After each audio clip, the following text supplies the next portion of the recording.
Hello. How we doing? How we doing?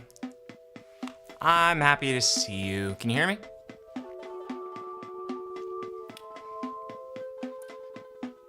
Man, it's good to be with you. Good, I think you can. Hi. Hi, Jen. Happy New Year. Hi, Hap. Happy New Year. Hello. Indigo Mad, how you doing? Love Space Infinite, Happy New Year. Happy to see you. Christine, Happy New Year. We have a great day. We have a great afternoon planned today. Loud and clear. Thank you so much. Hi from Romania. Matthias says hello to Romania. Happy New Year, everybody. Happy New Year. We're going to do some questions. We're going to do some callers. We're going to do some videos. Perhaps, maybe so. We're going to have a good time. Let's get started. Let's start with our first caller and see if we can get to the bottom of what she's feeling. We're talking estrangement today. If you have some questions about estrangement, you can just pop them in the chat. Family estrangement, or you can go to speakpipe.com/Matthias. It's in the description if you're on YouTube. If you're on Instagram, it's in the link in bio. You can just kind of record a voice message, send it my way, and we might play it here live. Let's dive in. This is so great. Thank you. I have my oldest child, put it really, really quick. She was from preschool in trouble, elementary school. Like, I was pulled into the principal's office often. So got into like a lot of trouble all the time. So I was always rescuing, always being there. Then as she aged, she went and moved to Colorado, and I live in Arizona. And from that move, like 2 years ago, she all of a sudden cut me off and said it was because I was a liar and a thief, which I never lie. So I know it wasn't about me. And the thief part is, it wasn't even the truth. It was, yeah, I borrowed $200 and replaced it in 2 weeks later. And that's the reason why she cut me off. And then now she. Hold on. Was the borrowing consensual? Did she agree to give you the $200, or did you take it and then quickly return it? Because even if you returned it, that's a violation of trust, right? I mean, okay, let's keep going. She goes to holidays to her dad's, and the whole thing is from when she was 16.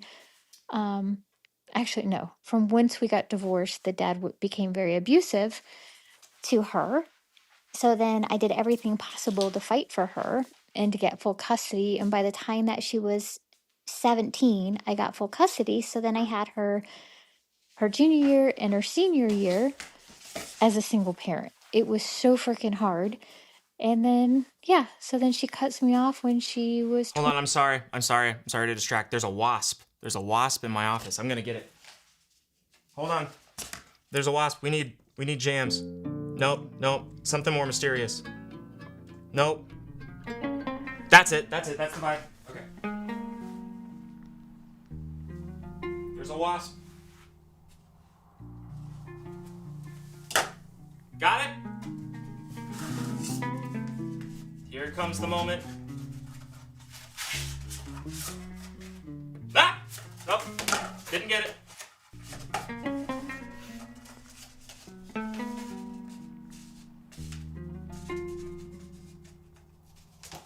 Got it. Okay.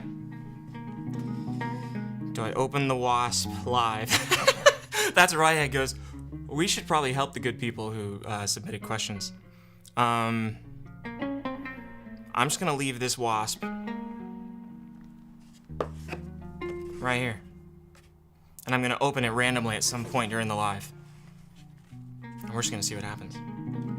New year, new adrenaline rush. Okay, sorry. Let's back up just a little bit and keep listening. Actually, no. From once we got divorced, the dad became very abusive to her. So then I did everything possible to fight for her and to get full custody. And by the time that she was 17, I got full custody. So then I had her her junior year and her senior year as a single parent. It was so freaking hard. And then, yeah, so then she cuts me off when she was 22 and made up lies that that's what I was doing. And then now she's visiting her dad for Thanksgiving, for Christmas. She's spending all this time with him. And it's baffling because I was rescuing her from him. And he was awful. He still is just not a nice person. Very narcissistic, but I know we can't really label it. But my daughter is also showing lots of those signs. So, but I know so she also has compassion too, because I've seen it that she throws her anger at me and then can quickly turn and put on a face for everybody else. So it's very wild. Because I know you're doing all these parts about children leaving their parents, and this one is very weird. So thank you. Thank you All for right. listening. A lot of pieces to that. What do you make of it in the chat?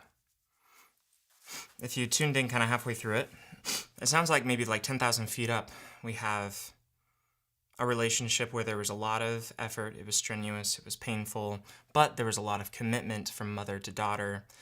Painful divorce, daughter has sided with dad. Even though dad was abusive, even though dad was unhealthy. She's like, why does dad get a free pass in the relationship? And I'm estranged. Happens a lot, you know? Maybe not statistically, you know, when you look at the statistics generally, there's a surprise in there. If you tuned in late, there's a surprise inside of this package that I'll open later. Statistically, most people are estranged from their fathers. So when you look at just like population samples, you have about a fourth of people who have been estranged from a parent. And then of that 25, 26%, the vast majority of that is people estranged from their fathers. Okay. So then you have about 6% of people who are estranged from their mothers. But there's a subset of people that you hear stories of very frequently because it's such a distressing circumstance where it's like, hey, dad was unhealthy. Maybe he had an addiction. Maybe he was violent. There was some sort of terrible behavior. I split up from dad. I tried to fight for custody of the kid. I tried to make sure the kid was okay. I sacrificed everything so that kiddo could have a good life. And then later on in adulthood, kiddo cuts off me, but then has a relationship with dad. And what do we make of that? Is there brainwashing, gaslighting, deception on dad's part? Is it that, the hardworking mother just gets punished for no good reason? And it's so distressing. And I think there is an answer to that.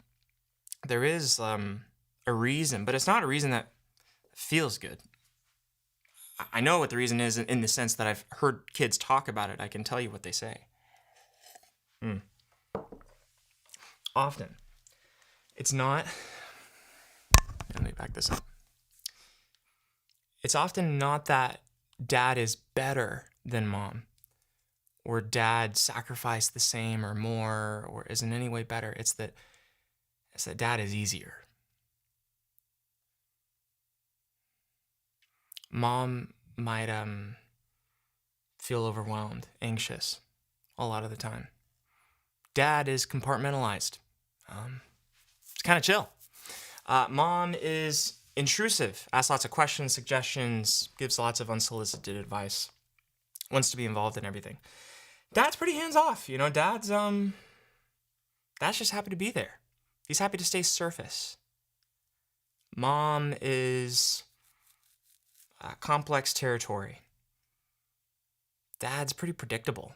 Even if he's unhealthy, he's predictable. I know that when he starts to get in a mood, when he starts to have too many drinks, I need to get my distance. I can leave. And so it's less like there's a moral designation that dad's better than mom. It's more dad's simpler territory to navigate. Mom has more, in some ways, because there's more connection, because there's more sacrifice, because there's more history, it just means the territory is more complicated. And so then, ironically, dad gets more FaceTime with the kids, with the grandkids. It's not the most common circumstance, but it's common enough. common enough to talk about. I mean, the big irony in it, of course, is that like the reason mom is so hypervigilant, the reason mom is often so overly involved, is because she had to fill the shoes of two parents, right? I mean, that's like the obvious elephant in the room. It's like he wasn't there, so I had to be mom and dad. I had to fill all the needs, often with very little help or support. So I had to do everything. I was like, I had to be superwoman and provide and make sure you're okay and take care of my own needs. And I did it. You know, like I showed up to the principal's office. I showed up to this. I showed up to that. I did the work of two people. Superhuman accomplishment. And then for that, the gratitude I get is that you push me away. It just feels so ungrateful. Doesn't do it justice. Spiteful, malicious, some intense word like that. It feels overwhelming. But on the other side of it, because there's another piece of it here, because you could say to the mom, it's like, well, what should mom do? Like, how does mom have a conversation with daughter? And the advice stings, I think, just as much as that narrative, as the story, because the advice is that, and I've seen this work, is that you need to take responsibility for your part and how your relationship with your daughter or son has become unhealthy. You need to apologize for the ways that you led with your fear. It's understandable that you were feeling fear. I mean, obviously, it's so understandable that you were completely overwhelmed. You were doing everything you can with no resources. The bill was so high, like it was so high that no one should be able to do well. It's like it was an unrealistic expectation. It was a burden that no one could carry. And in that circumstance, there might have been ways. Not that you just didn't fulfill their needs enough. That's like the fear for the mom. It's like, well, I didn't do enough. And it's like, well, hold on.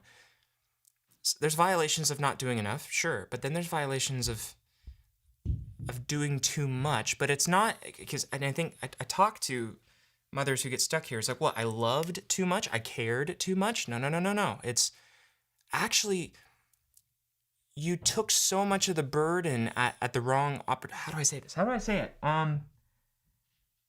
You didn't trust them. There was moments they needed to stretch their wings and fly, and you kept them in the nest. Because you cared about them, because it's a dangerous world out there. I get it. You had to pull day shift and night shift. Not fair. But often the wounds when it comes to, let's say, the overly involved mother is a mom who led with her fear and her worry rather than giving space to let their kids experiment and try and fail and hurt. And when they needed their mom's nervous system and regulation, they often got their mom's anxiety. And that's the hurtful bit. And that's actually the boundary in the relationship. And again, that stings, and it's one of those things that's like, you throw up your hands, you're like, great, like, too much. Like, I felt like the whole time I felt like I wasn't enough, and now I learned I was too much. Like, I guess I just failed, and you have an opportunity to spiral in shame and hopelessness there. You can. But I encourage you not to, because there's still a relationship here that you can have with them if you're willing to be humble and to apologize for your part. You can't apologize for not playing the role of two people. I'm not telling you to grovel. I'm not telling you to admit to things that aren't true. I'm not saying that you should have been superhuman and you weren't and you should apologize. None of that. I'm saying there's just very human, concrete things that perhaps happened in their childhood where you made errors and you just need to acknowledge it. I know that you desire to be seen for how hard it was and your limitations and the circumstances were overwhelming.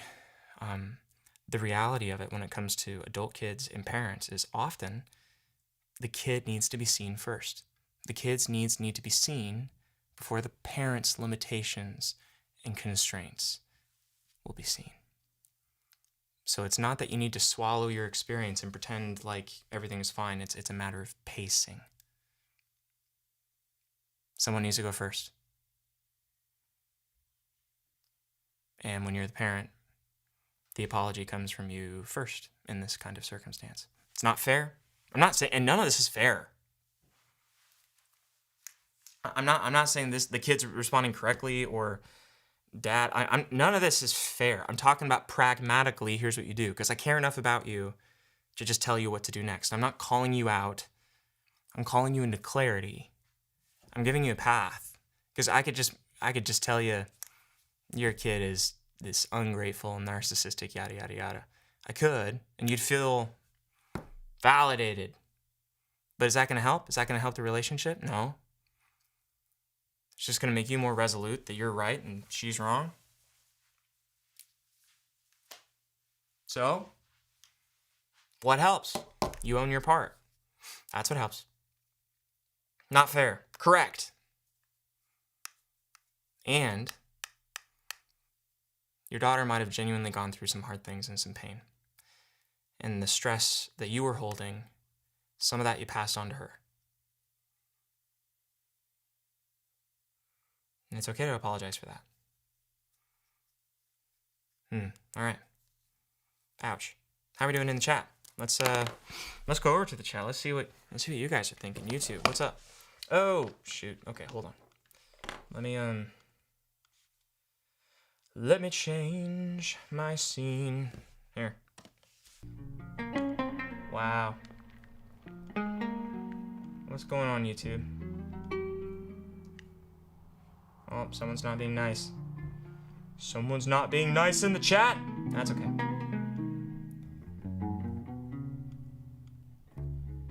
Someone's being rude in the chat. You can be rude in the chat, that's fine.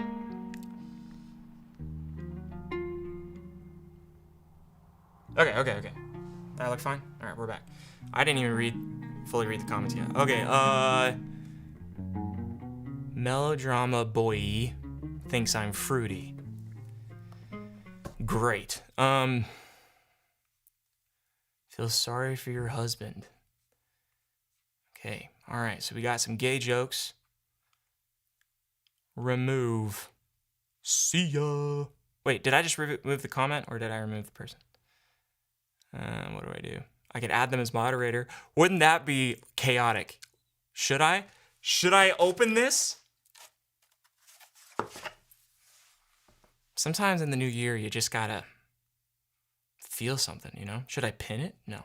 How do I hide user on this channel? That's probably it. All right.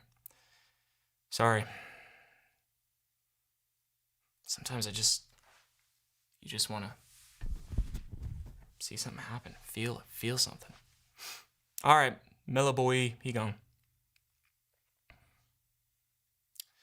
New to this channel. Yeah, I'll take some questions here in a minute, Fallout Pro Hunter. I'd be happy to answer your question. Give me just a second. Any questions on what I just said? Melodrama himself is gay, if gay. Melodrama himself, if gay. All right, I'm getting off YouTube. What are we doing here? Melodrama can be gay. I'm okay with that. We're all okay with that. All right. Hi, Instagram. How we doing? I'm just correcting these scenes so that everyone can see the chat. The all-powerful chat.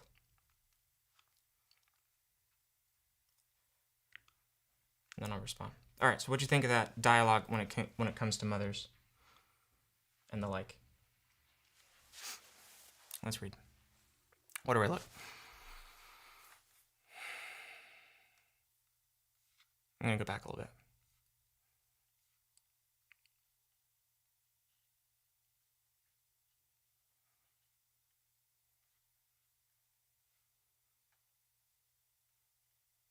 The internet kicked me from TikTok again. What? Did I get kicked from TikTok? No! Yeah, it said unable to connect. I'll try to reconnect again.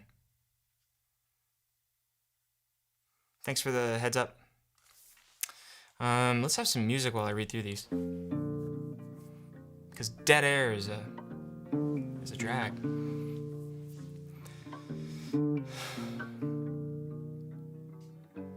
Yeah, so the kid needs to be seen first before the parents' limitations can be seen. So powerful. Yeah, I mean, I think that is the case. It's like, and I'm not saying that's fair. I'm just saying I think that pragmatically. Oh. We almost had an escape. I saw him crawling out. For those of you who just got here, there's something very dangerous inside of this collection of plates that I got earlier in the episode, and I'm just gonna set it over here.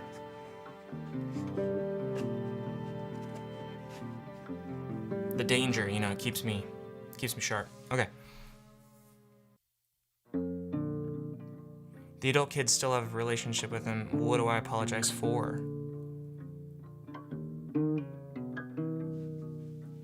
Well, I mean, I think there's two things that you can apologize for. There's the violations in the relationship, the things you did wrong, but then also the things that we wish we did differently, as in, like, things we wish we did right. As in, like, sometimes there's like, oh, okay, there's moments I yelled.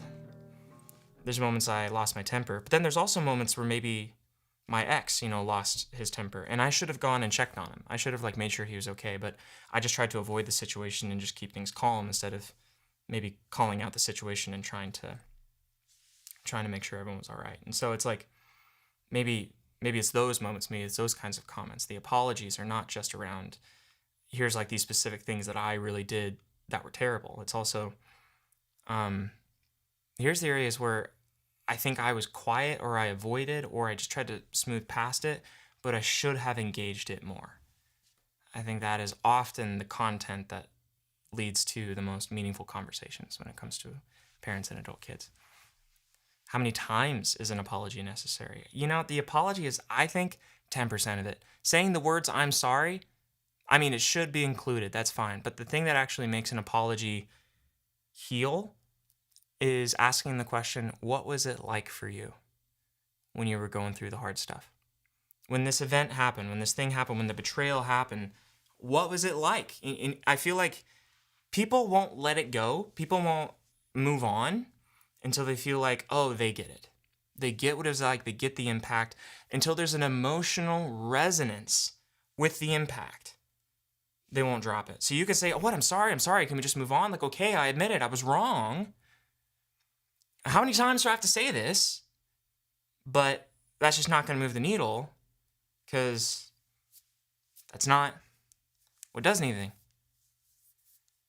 You know? It's, that's just the truth, unfortunately. We're talking about repair, not just saying I'm sorry. You know.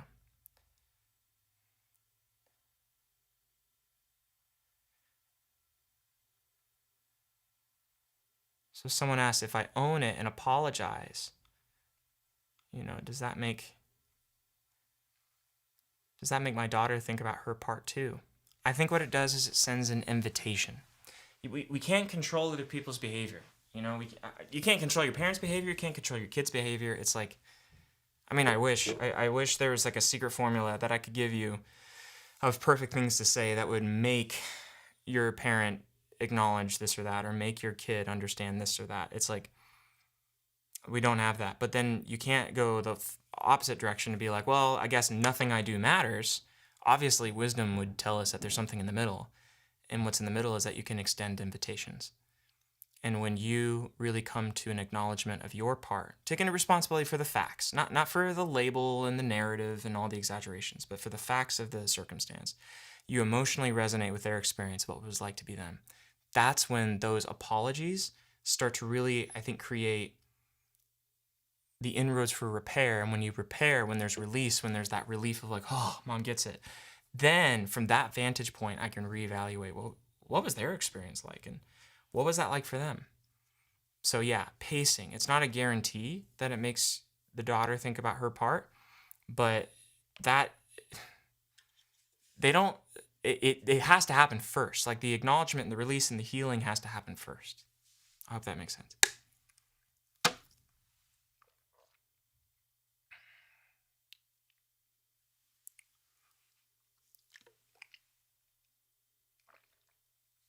All right, let's get to the bottom here. Yeah, extending invitation. I really think that's it. I think that like people don't come to parties they don't get invitations to, but you can't make someone come to the party.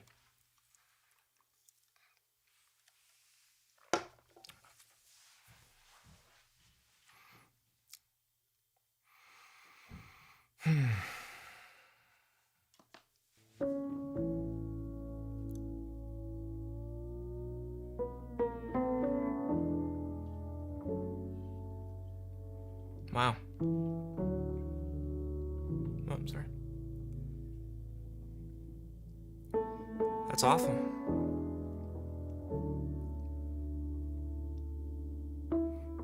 It makes sense. I mean, I think it makes sense that why you would be estranged or why you wouldn't be in contact. In my mind, healing from something like that would be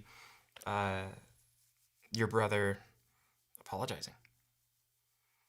And then you might, in turn, try to take responsibility for the pieces that you added to that debacle.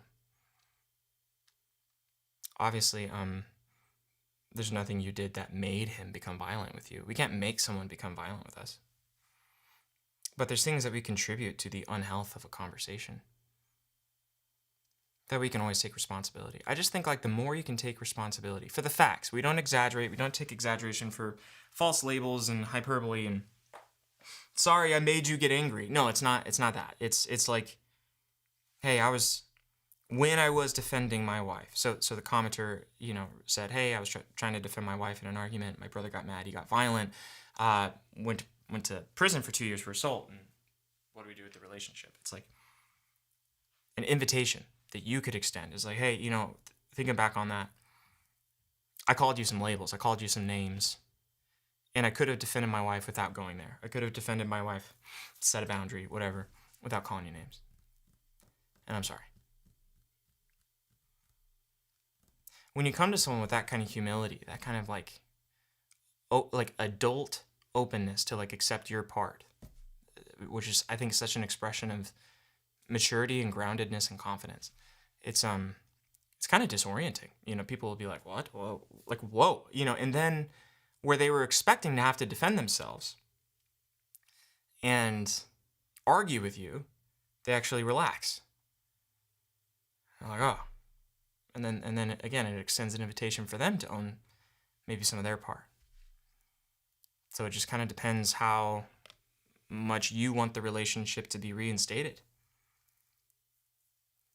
If it's been 2 years you haven't talked to your brother and things ended really awfully on a restraining order and an assault charge, it's like, hey, if you desire a relationship with your brother, starting with taking responsibility for your part seems like the most backwards thing ever to do. Like, it sounds ridiculous. It's like, obviously, he should apologize to me. Like, not only did he assault my wife, he assaulted me, or insulted my wife, then assaulted me. It's like, and the reality is like, yeah, you're right. You don't have to do what I'm saying. You don't have to try to own your part and come and say anything. You can just keep your distance. You're good with that. There's no shoulds here. I'm just talking pragmatically, like strategically. If it was your desire to reinstate the relationship, I don't know if it is, maybe not. That's how you do it. So that's not fair. Why not? Why is you taking responsibility for your part not fair? Well, he should take responsibility for his first. Why? Well, because his part's bigger. Maybe. I mean, he would have to take responsibility for his part in order for you to be reconnected in relationship. Yeah. We couldn't just like glide past that and not address that before reinstating relationship. We'd have to lay down some boundaries, ground rules, maybe some amends, Like, yeah. But as far as like, well, that means I shouldn't go first. It's like, flip a coin. Who wrote that rule, If you desire your brother to be back in your life and for you to repair that relationship,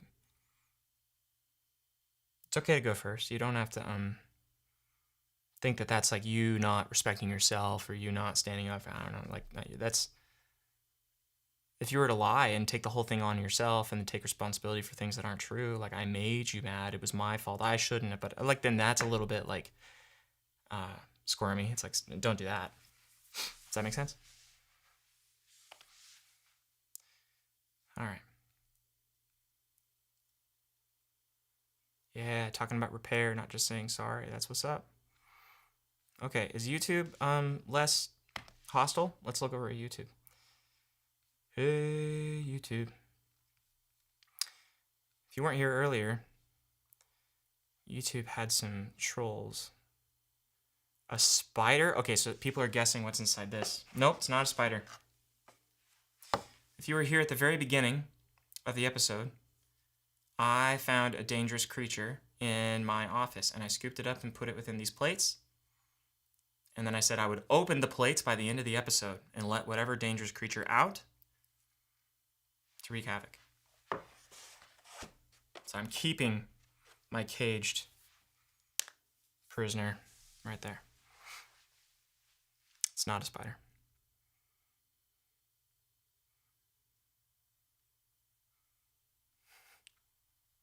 Yeah, acknowledge the impact.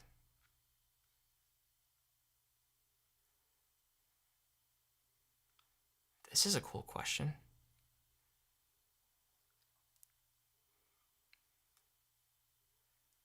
Hold on, let me read. Oh, too much of a vibe. Let's do this. Yeah, that's good. That's good. That's good.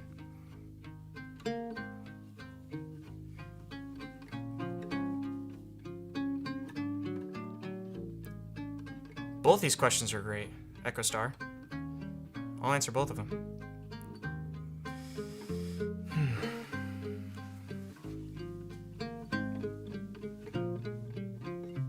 Okay. Echo Star asks, what information or patterns matter when deciding between low contact versus no contact? How do you help clients distinguish between fear-based avoidance and protective boundaries? Cool. I'm all about it because those are just like right at the heart of the matter, aren't they? Okay, let's talk first about what information or patterns matter when deciding between low contact and no contact. I worked a lot with teenagers and young kids with severe trauma in the foster care world.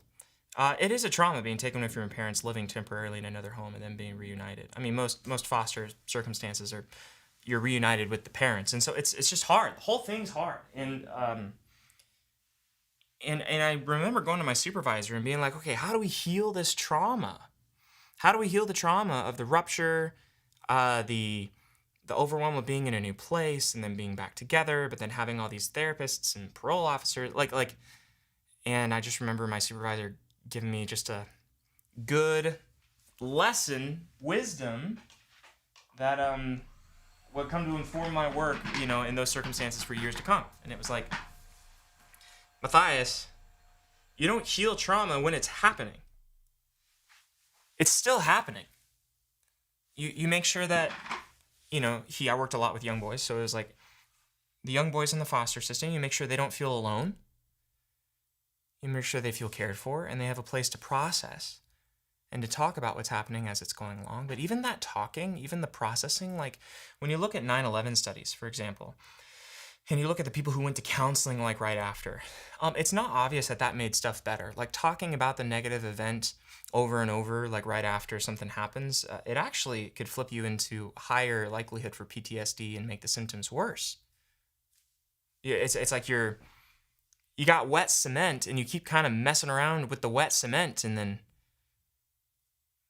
if you do more damage, if you kind of stir things up, like you're going to get a more wonky sidewalk, right? So it's like, well, okay, do you ignore it? No. But you talk about the meaning of it. And so like as it's happening, you're pulling in what's called resources. You're pulling in like you're widening the story so it's not just, whoa, I got taken away from my mom. The story isn't, for a foster kid that maybe, let's say mom had a drug addiction, there was a temporary amount where the kid was taken away, and then mom went into care, rehab, and then got clean, and then kids being brought back into care. Like in a moment like that, the story is not just I got taken away from mom. The story's like I got taken away from mom. I was put in a place where I was safe. It was really hard, but I learned a lot while I was there. And maybe there's a spiritual element to it, like maybe God protected me. Maybe there's a friendship element, like maybe I met someone or I made a relationship, maybe in group counseling or something that really added positively. So I made a friend, I made a buddy, whatever. So there's like positive ingredients. This isn't just toxic positivity. This isn't just trying to find the silver lining. There's no world where the positive covers up the negative.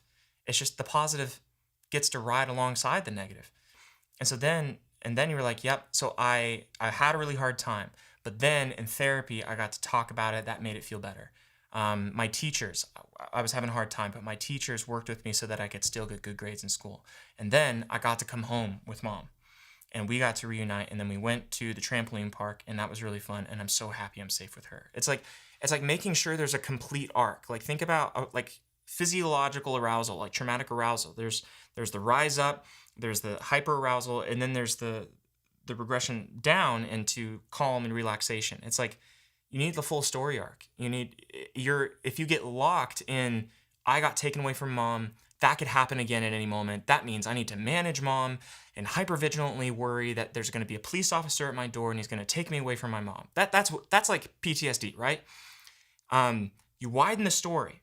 So it's not just that you try to discount that story, it's you widen the story. So it's like, no, that's not the full arc. I was taken away. There was reasons for that. It ended up fine. I got reunited. We're okay. And I learned and gained something from the experience. In addition to the hardship of it, I also gained something. So post-traumatic growth, right? It's like, it's not that, it wasn't a good thing that it happened, but there was good things that happened alongside of the bad things. And I know that sounds a little bit, yada, yada, yada, but it's imperative that you come away more resilient. You come away stronger. Like that's like while the cement is wet, that's what you need to make sure is being encoded. Full story. So it's almost like in the moment, you're not reprocessing, you're widening. You're widening the perspective and resource. And it's not like you're adding resources like I'm giving them a bunch of skills. There's already skills they have. There's already resources they have. You're just bringing to light. Like, look how incredible you are. Like, this had to be, and here's how you do it. You encourage them. You're like, this had to be so hard. I can't believe you went through this, but wow, look at you. You did that. You got that kind of like, you're still turning in your homework, even though that's been hard for you, and you've still done this, and like, wow, tell me about your room. Like, oh, you designed your room yourself. Like, oh, you made your bed. Like, oh, like a da-da-da-da-da. Like, you're incredible. So it's like, what you're doing is you're not just trying to like pump them up. You're like, look at all of your capacity and competency and your ability, your resilience in the face of this. I need to draw your attention to it because it's easy to see just everything that's wrong. And I need to see not what's going right necessarily, but how resilient you are in the face of everything that's wrong. Does that make sense? I'm going to, in small ways, just point out that, like, wow, you adapted. You adapted to a circumstance that was, like, impossible. Good on you.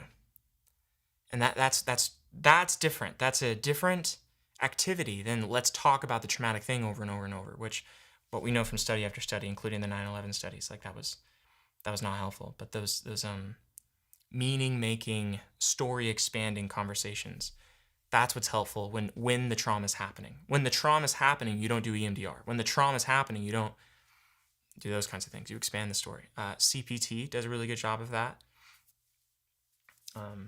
That's you can look that up. It's a style of therapy. It's there's a lot more I could say, but I'll leave that there.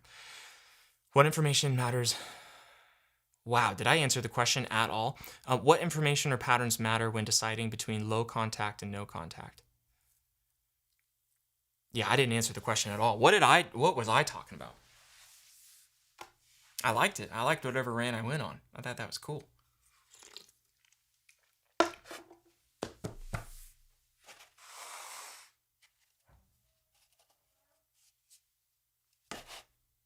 Did you see it?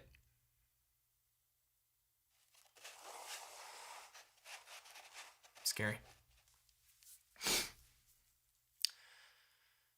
What information or patterns matter most when deciding between low contact and no contact? This is why I brought it up. That's why I went on that tangent. Okay. I'm back. The reason you can't process the trauma while it's happening. So often what you need to do is you need some distance. So if you want to process, let's say, past memories with your mom and dad, you need to get some distance and some time. It doesn't have to be years. It can be months. But oftentimes, let's say you want to go through like a session of like EMDR, where you actually go through and you like process some hard stuff, like your dad being violent with you, your mom doing this, your mom doing that. It's advisable that you actually do get some distance, 3 to 6 months, where you're doing intentional EMDR, somatic experiencing, internal family systems, whatever. And so you need to do that with distance because you can't do it while the cement is wet. That's why I brought that up. If you're in the home, then it's like you're kind of getting re-triggered all the time it's like you're opening up a wound, you're making the cement wet again, and then people keep stepping in the wet cement. It's like you need to put some boundaries up, right? You put the cones around the wet cement so no one's walking in it while you soften the cement and reset it, right? So that's neurologically pretty close and analogous to what's happening. So yeah, there should be some distance, whether that's emotional or intentional, that while you resoften and then reharden the cement, which is what reprocessing is.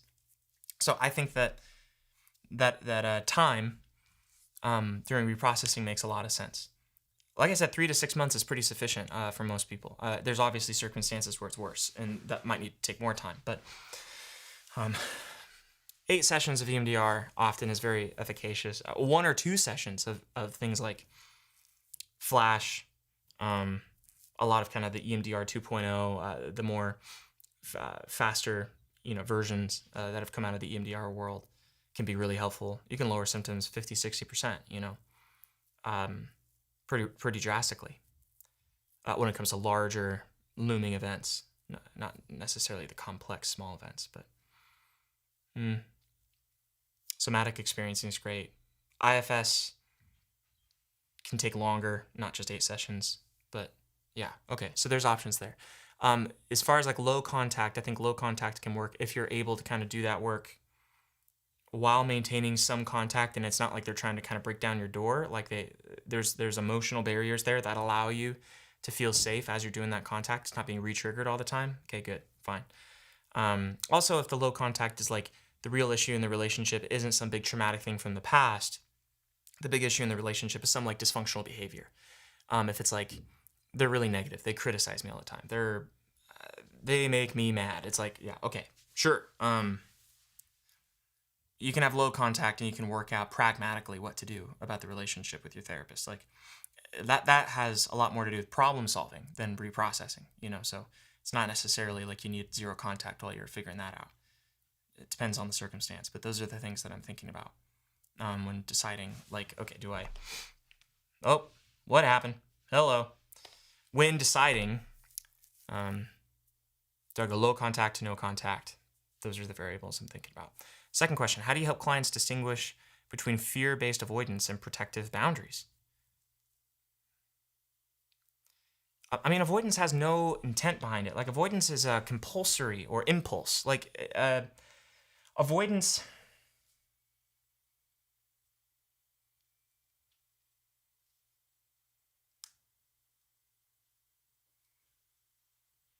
there's a part of me, I have to think about this more. I don't know, I'm thinking out loud with you. But, like, avoidance is fear-based, right? It's protective. But we have protective impulses for a reason. So it's not like when we say, oh, it's protective, it's fear-based, that means it's necessarily bad or we shouldn't do it. Like, we have fear responses for a reason, to protect us from harm. So if we're avoiding harm, that's adaptive. That's a good thing, So, but if it's like we're avoiding it when there's probably a more mature way to handle it, where someone's being disadvantaged or there's some sort of unhealthy dimension to the avoidance, that's where we start to question it. It's like the avoidance, because let's say, okay, I'm gonna avoid my mom. She's really negative. She's overwhelming. I'm just gonna like cut her off. Is that like unhealthy avoidance, or is that like good and healthy protective boundaries? And I'm like, well, hold on. How's that avoidance showing up in your life? Because if you're just avoiding it, and then you're drinking a bunch, and then you're still kind of losing your temper with your kids, and then you still kind of have like a marriage where your partner doesn't feel super valued, and you're just like There's all this mess in your life that's related to your mom, and you don't want to deal with that. You don't want to heal the stuff underneath. So you're just like, avoid mom, avoid all this negative stuff that's connected to mom. That's like dysfunctional avoidance, right? And then we should probably reprocess that, heal that, so then you can assess from a mature point of view, what is the relationship with mom that makes the most sense. In my mind, it usually works out to where you heal the past stuff in therapy individually, and then you decide on the relationship in front of you with mom or dad based off the current day behavior. And if the current day behavior is something that is going to limit trust, where we can have this very narrow surface relationship, then you decide, okay, do I want a surface relationship? I think that's fine for most people. I don't think there's anything wrong with a surface relationship. I think people resist that option because it's like, well, it doesn't feel authentic. But I'm like, well, no. Like, you can be very authentic within this limited scope. You could talk about sports, with your dad, and you could be fully honest, fully authentic within that conversation, within that scope of conversation. So you're not lying, you're not people pleasing, you're not avoiding within the sporty conversation, So it's like, I don't think it's inauthentic. I think we have a desire for more. That's fine to have that desire, but to moralize it and to think that, like, well, limited scope relationship, that's bad. I think all relationships are limited. Like, all relationships have a limited scope. You don't fully experience every dimension of your personality and self with every person that you have a relationship with. There's conversations I don't bring up with my barista, Conversations I don't bring up with certain friends. Conversations I only have with my wife. Like, there's concentric circles of relationship closeness, and within those circles, you're authentic within the scope of the relationship. Does that make sense?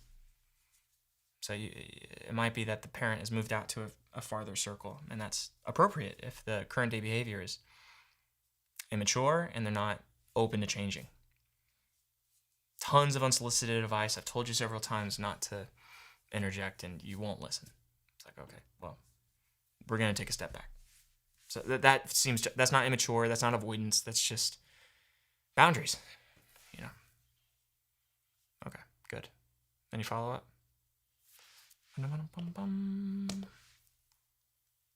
What do you think?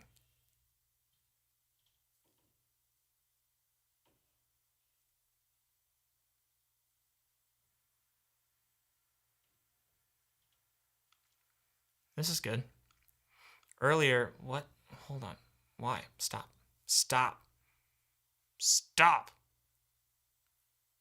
Okay.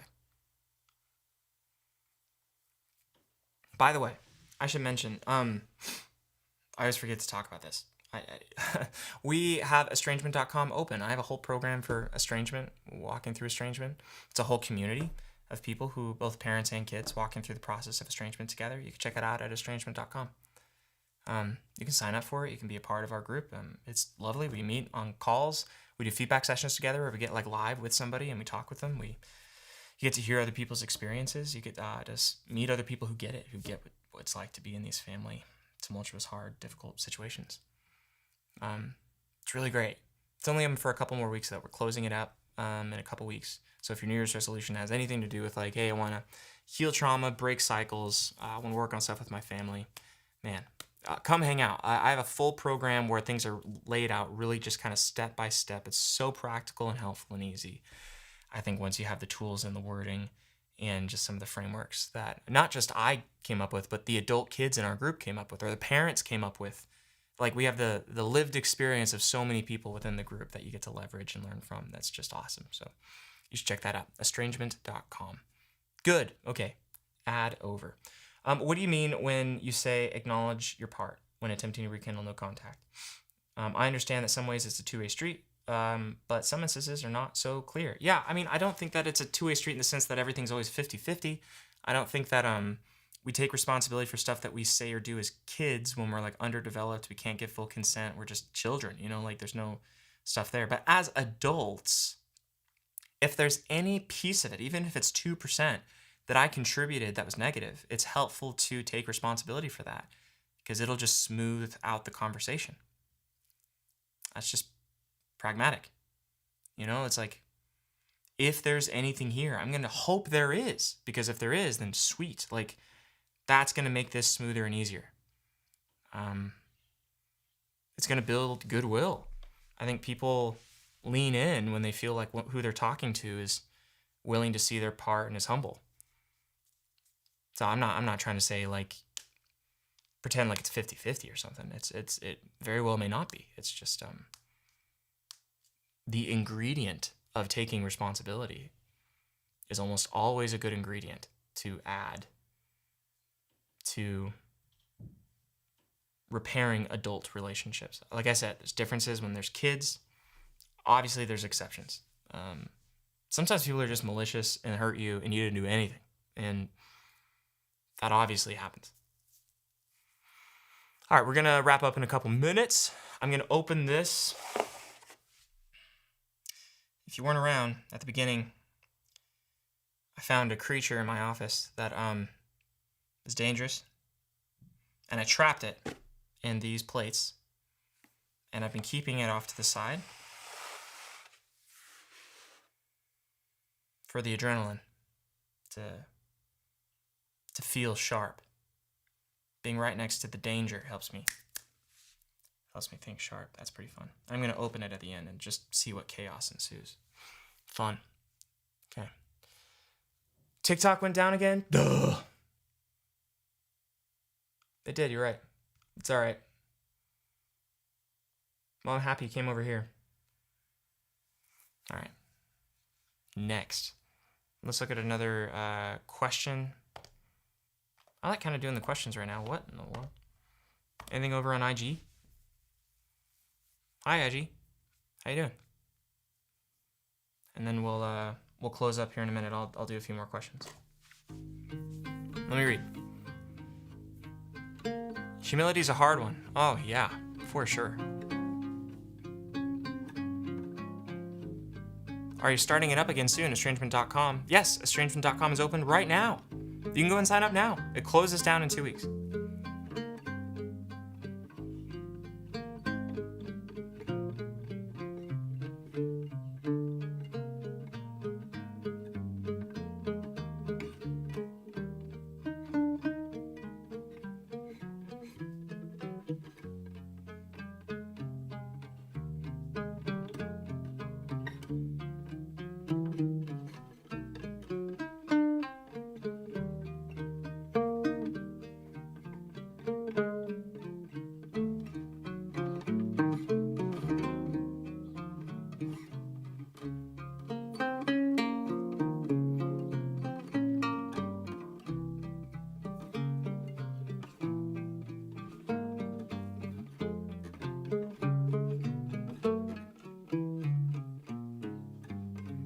It seems like there's a conversation happening in the chat. Let me see if I can follow it.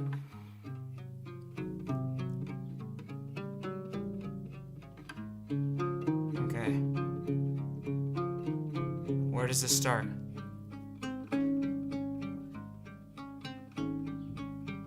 Where does this conversation start? I need context. Oh.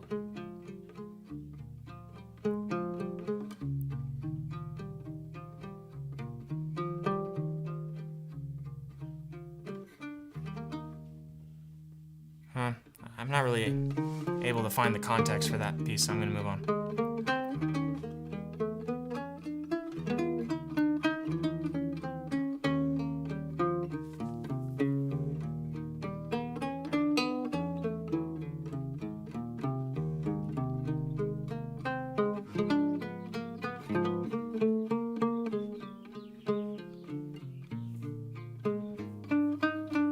Let's do this one.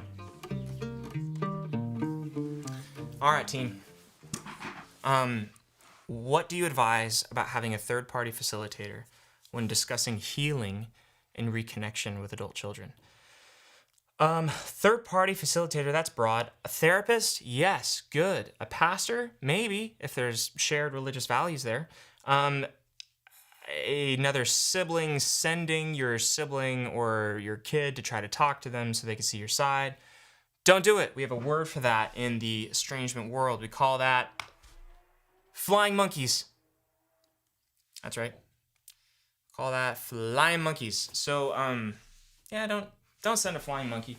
A flying monkey is a scary creature that does your bidding.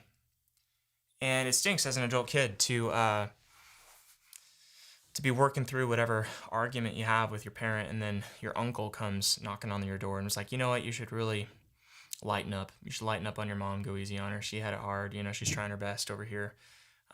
You're kind of being a pain on the family. And that's just, it feels like salt in the wound. So I've never seen it go well. I mean, we could talk about why it's right and wrong, but beyond even that, just pragmatically, it just doesn't work. I've just never seen it work. Don't do it. It almost always pushes away the kid because the kid feels teamed up on. The kid feels unrepresented, like they're. Here's the tricky part of it too. Is like as the third party. Let's say you're the uncle, you're the sibling. It's like you feel like you understand because you know the two people so intimately. It seems as if you have a good touch or a good pulse on what's going on. You know your niece, you know your sister, so it's like, I get it. And your niece resists your sister and cuts off, and it's like, oh, niece is in the wrong because I know what my sister meant. It's like you feel like you're a good judge and jury of the situation, but you're not because you weren't there. You weren't there for the relationship. You weren't there in the moments that the niece is taking issue with mom. You weren't there for the whole relationship to develop. You were on the outside, so you don't know the inner world of that relationship, even though you know both of them intimately. So you shouldn't be so confident that you know how to persuade or that you're like an unbiased, judge and jury. You have a piece of the information, even though you know them well, you don't know the situation well. So you should be humble and not think you do. Doesn't work well. The one exception that I think of is when you have no contact for your adult kid whatsoever. You don't have a phone number, an address, a mailing address, nothing, and you want to send like a reach out letter, or you want to notify them that someone's passed away, that you have health issues, there's something coming up where you want to get in contact. And what you do is you can send Uncle Bob, let's say Uncle Bob has contact with the niece here. You can send Uncle Bob to say just very plainly, your mother would like to send you a letter. Are you okay with that? That's it. So you're asking for consent. You're not telling Uncle Bob to try to convince her to let you send you a letter. Like, listen, like it's been a long time. She's been in therapy. She's been doing stuff. Like you really should hear her out. Don't do that. It's very plain and simple. It's probably just a text message of something like, hey, your mom wants to reach out. Maybe there's context there. Wants to reach out. She's had some health issues lately. She wanted to send you a letter. Are you okay with that? And then maybe it's like, yes. And then the question is like, okay, do you want me to give contact information to her, or do you want me to pass it? Do you want me to pass it through so that your stuff can remain anonymous? That I've seen be positive if the uncle can keep his chill and not indulge the moment with all of his advice and opinions. So that's the only situation I've seen work. Outside of that, you got to give the space. I know it's ambiguous. I know it's like hell to be like, oh, when are we going to talk again? I've never been through something like this. I don't know when this is going to end. I don't know if we're ever going to talk again. It's easy to want to be like, well, I mean, let me do this, let me do that. And that meddling is going to make the timeline longer. So I have a whole format for how to write a letter to your adult kid that re-engages conversation. It's a template within estrangement.com. That was designed by adult kids. As adult kids, they were like, this is the kind of like the dream letter that I wish that I could receive from a parent that would make me, at least open the door to a conversation. Not exaggerating. Hundreds and hundreds of adult kids have overlooked this letter. We've tweaked it, and it's really powerful. It's not a guarantee, but it extends an invitation. So if you want that letter, if you want that format, you can join estrangement.com. Just go to that website, and would love to go on a journey with you. It's a whole group of parents and adult kids, not from the same families, but both demographics, like just trying to heal together, heal not just the relationship but themselves. So You should join. It's only open for a couple more weeks. We're going to close it down soon. All right, any last thoughts before we sign off for today? I'm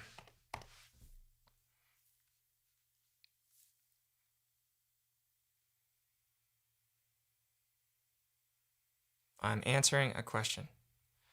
Your video quality is great. Thanks. Do you need an editor? Nope.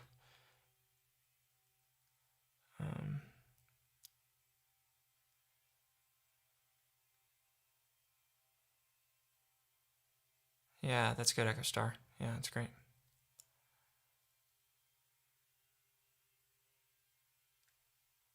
Do I hug my mom if she begs for a hug, but I don't feel comfortable? Why don't you feel comfortable? Figure that out. You can not hug your mom. You're fine. But figure that out.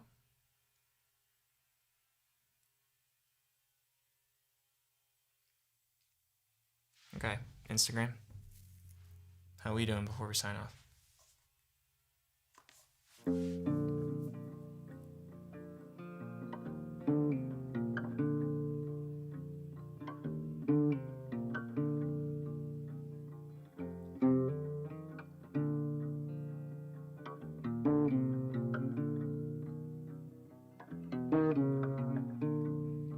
Any encouragement for young adults trying to avoid estrangement?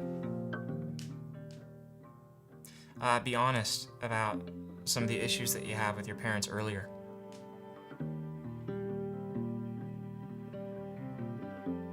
I think estrangement is a symptom of a larger problem, not the problem itself.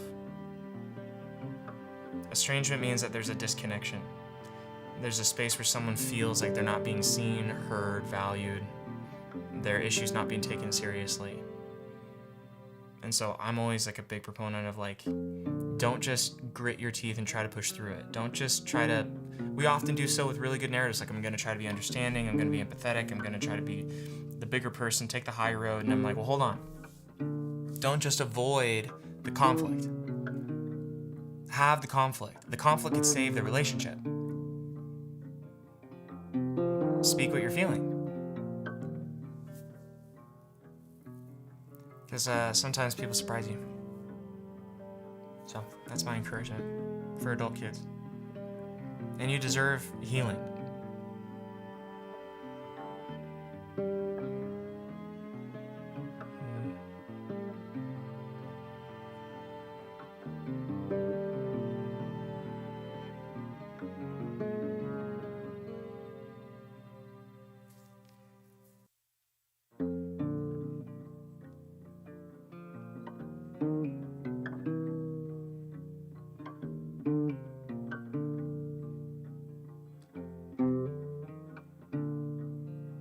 Sweet. Okay.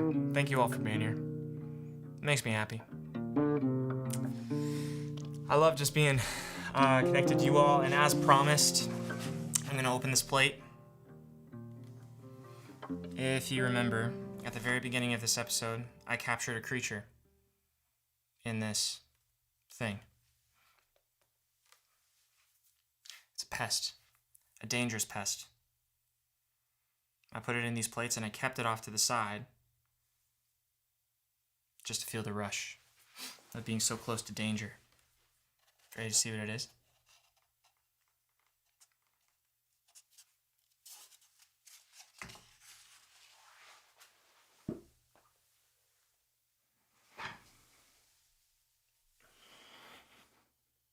Can you see it?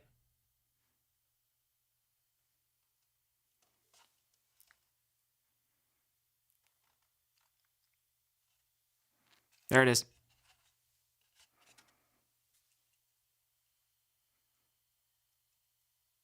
It's a wasp.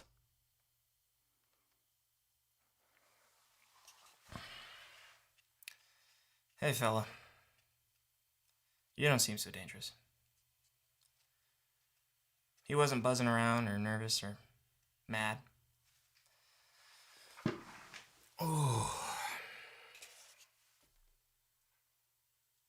I think I'll let him outside. I think I'll let him go.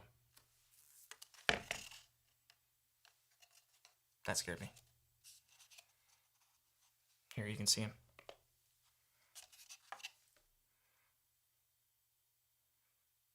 All right. I'm going to scoop him up. He looks a little drunk. I'm going to put him outside. Hope you're all doing well. Have a wonderful new year. And I'll see you on Tuesday. I do these lives every Tuesday and Thursday. So I'll see you then. Bye for now, everybody. See ya.